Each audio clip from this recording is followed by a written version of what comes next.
Moi, ce qui m'intéresse chez Van den Abe, c'est cette poésie.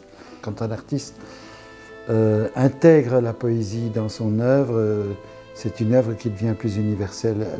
Elle a plus de chances de passer les années et de ne pas dater.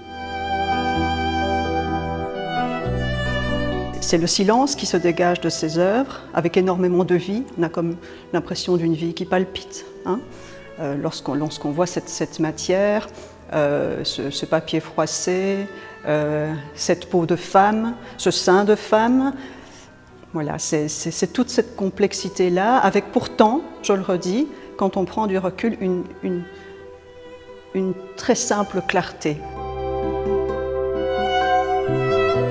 Remy Van den Abe, qui à mon sens n'a jamais tenu la place qu'il devait tenir dans l'art belge.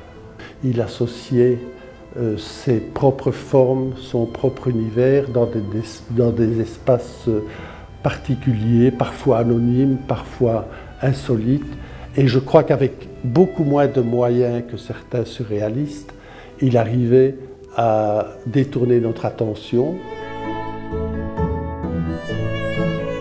Pratiquement deux ans après qu'on l'ait eu comme professeur, il a fait une exposition de certaines de ses œuvres dans les couloirs de l'école. Et là, je dois dire, nous avons pris une claque et notre regard sur l'homme et sur l'artiste a beaucoup changé, évidemment. Il a produit plus de 800 toiles sur sa carrière, ce qui est énorme. Quand on voit qui contraste avec la manière de peindre très appliquée, ce n'était pas des choses expédiées. Il devait passer un temps énorme sur un tableau, donc c'était un travailleur, quoi. Il a un acharné du travail.